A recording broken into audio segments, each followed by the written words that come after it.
الرحمن الرحيم الحمد لله رب العالمين والصلاة والسلام على رسوله الكريم أما بعد. عن أبي هريرة رضي الله عنه قال رسول الله صلى الله عليه وسلم: المسلم أخو المسلم لا يخونه ولا يكذبه ولا يخذله. كل المسلم على المسلم حرام عرضه وماله ودمه. التقوى هاهنا بحسب امرئ من الشر أن يحقر أخاه المسلم. رواه الترمذي رحمه الله.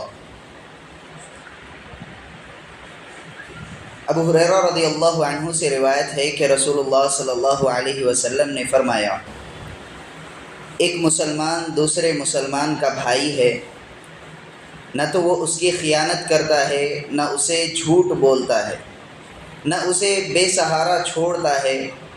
ایک مسلمان کی عزت، اس کا مال، اس کی عزت و آبرو دوسرے مسلمان پر حرام ہے۔ تقوی یہاں ہے، کسی آدمی کے برے ہونے کے لیے یہی کافی ہے کہ وہ اپنے مسلمان بھائی کو حقیر بیان کرے۔ محترم حاضرین، اس حدیث کو لے کر کے پچھلے درس میں شروع کے جو جملے ہیں نبی کریم صلی اللہ علیہ وسلم نے جو بیان کیا ہے اس کو آپ کے سامنے رکھا گیا تھا۔ آج جو لفظ ہمارے سامنے ہے، جو جملہ ہے، وہ یہ کہ آپ علیہ الصلاۃ والسلام نے بیان کیا کہ وَلَا يَحْقِرُهُ، ایک مسلمان دوسرے مسلمان کا بھائی ہے، نہ تو وہ اس پر ظلم کرتا ہے، نہ اس سے خیانت کرتا ہے، اور جہاں یہ تمام چیزیں نہیں ہوتی وہیں پر یہ بھی کہ وہ اپنے مسلمان بھائی کو حقیر نہیں سمجھتا، اس کی حقارت نہیں کرتا، اسے حقیر نگاہوں سے نہیں دیکھتا۔ کسی بھی طریقے سے یہ ہو سکتا ہے، چاہے وہ الفاظ کے ذریعے سے ہو، یا اپنے کردار سے ہو، لہجے سے ہو، یا اپنے لباس کے ذریعے سے ہو، کسی بھی طریقے سے اپنے مسلمان بھائی کو دوسروں کے سامنے حقیر نہیں سمجھتا۔ اور حقیر سمجھنا ایک مسلمان کو گویا کہ یہ تکبر ہے، یہ تکبر ہے۔ ایک انسان اگر کسی کو حقیر سمجھتا ہے، اپنے سے کم تر سمجھتا ہے، گویا کہ اپنے آپ کو بڑھاوا دے رہا ہے، تو ایسے میں یہ کبر ہے، یہ تکبر ہے۔ نبی کریم صلی اللہ علیہ وسلم نے بیان کیا ایک اور حدیث میں، صحیح مسلم کی حدیث ہے، آپ نے کہا: الکبر بطر الحق وغمط الناس، کبر و غرور یہ ہے کہ تم حق کو ٹھکراؤ اور لوگوں کو حقیر سمجھو۔ جب انسان حق کو ٹھکرا دیتا ہے، جب صحیح بات کو ماننے کے لیے تیار نہیں ہوتا اور لوگوں کو حقیر سمجھتا ہے، جیسا کہ مثلا کوئی حدیث ہو یا کوئی بھی دین کی بات آ کر کے سامنے پیش کیا جائے یا صحیح بات پیش کی جائے، اور پھر ایسے میں وہ جانتا ہے کہ یہ صحیح بات ہے، لیکن کہیں اس کی عزت داغدار نہ ہو جائے، کہیں اسے اپنے آپ کو دوسروں کے لیول پر نیچے اتارنا نہ پڑ جائے، اس وجہ سے وہ انکار کر دیتا ہے، تو گویا کہ یہ تکبر ہے۔ لوگوں کو حقیر سمجھتے ہوئے، لوگوں کو کمتر جانتے ہوئے، آج کل معاشرے میں بہت زیادہ ہوتا ہے، بہت زیادہ ہوتا ہے۔ سمجھتے ہیں کہ میں ہی بڑا ہوں، مجھے ہی سب سے زیادہ تجربہ ہے، اگر میں اس کی بات مان لوں گا نا تو 4 لوگوں کے سامنے میری عزت نہیں رہے گی۔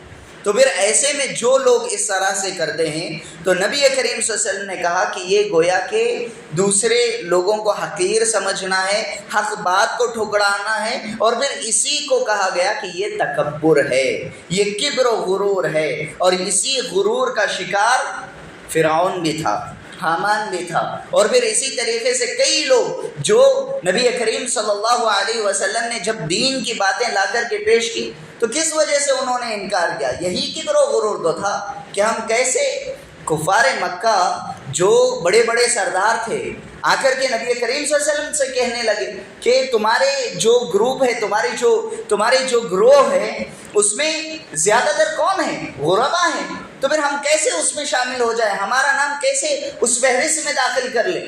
ہم تو مالدار ہیں، سردار ہیں، کیسے یہ ممکن ہے؟ تو پھر ایسے میں انہوں نے، یہ بھی ایک وجہ تھی کہ انہوں نے اسلام کو قبول نہیں کیا۔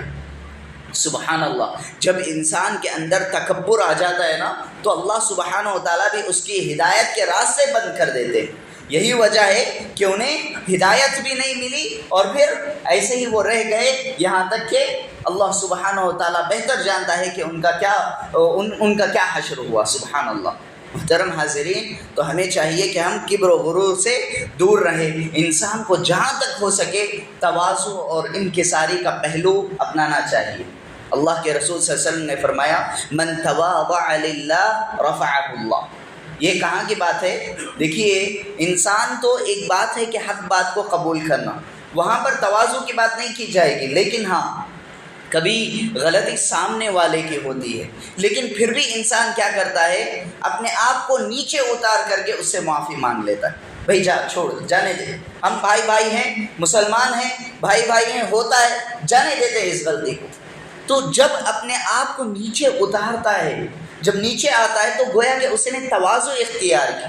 اس کے پاس بہت زیادہ مال و دولت ہے، بہت زیادہ ہے رہنے کی، لیکن پھر بھی وہ اپنے آپ کو کمتر سمجھتا ہے، نیچے اتارتا ہے، لوگوں کے ساتھ ملاپ زیادہ رکھتا ہے. ایسا نہیں کہ میں بڑا شخص ہوں، میرا اسٹیٹس بڑا ہے، بڑے لوگوں سے ملاقات، چھوٹے لوگوں سے نہیں ملوں گا، یہ نہیں ہوگا، وہ نہیں ہوگا، نہیں، بلکہ تمام کے ساتھ اٹھنا بیٹھنا، سب چیزیں اچھے انداز میں، بات چیت، نرم گفتگو، جو بھی روڈ چلے، جو بھی لوگ ہوتے ہیں راستے میں جو بھی ملے، اچھے انداز میں گفتگو کرتا ہے. تو پھر ایسے میں اس نے تواضع اختیار کیا ہوا ہے. تو اللہ تعالیٰ نے کہا، اللہ نے وعدہ کیا نبی کریم صلی اللہ علیہ وسلم کی زبانی کہ من تواضع للہ، جس نے اللہ کے لیے تواضع اختیار کیا، رفعہ اللہ، اللہ تعالیٰ اس کو بلند کرے گا، اللہ تعالیٰ اس کے اسٹیٹس کو بڑھائے گا. سبحان اللہ.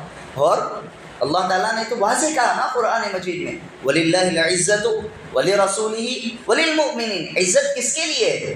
ہم اس کو عزت کو خرید نہیں سکتے. ہم یہ نہیں کہہ سکتے کہ لوگوں کو بھئی میری عزت کرو، نہیں، لوگوں کو ہرگز یہ منوا نہیں سکتے. اللہ تعالیٰ نے کہا کہ عزت صرف اور صرف اللہ، اس کے رسول اور مؤمنوں کے لیے ہے. جو اس شریعت پر عمل کرے گا اس کے لیے عزت ہے. اور پھر اللہ کے رسول صلی اللہ علیہ وسلم نے واضح کر دیا کہ عزت کیسے حاصل کرنی. شریعت کے ذریعے سے جو اسلام کو مکمل اپنا لے، اس کا لبادہ اوڑھ لے، تو پھر لازمی طور پر اسے عزت مل کر رہے گی. یاد رکھیے، جو شخص لوگوں کو حقیر سمجھتا ہے، تو اللہ سبحانہ و تعالیٰ بھی دوسرے لوگوں کے دلوں میں اس کے لیے حقارت ڈال دیں گے. کیا لگتا ہے کہ ہم لوگوں کو حقیر سمجھ جائیں اور سامنے والا حقیر نہ سمجھے مجھے؟ کیا یہ ممکن ہے؟ ہرگز نہیں. الجزاء من جنس العمل.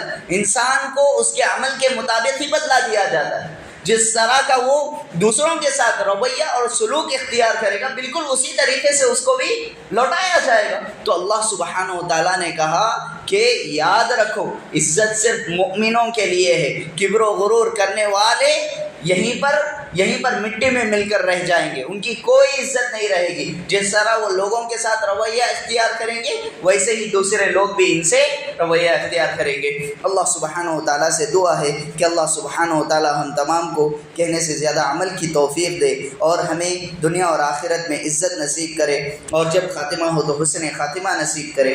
آمین یا رب العالمین. سبحانک اللہم و بحمدک، اشہد ان لا الہ الا انت، استغفرک و اتوب الیک.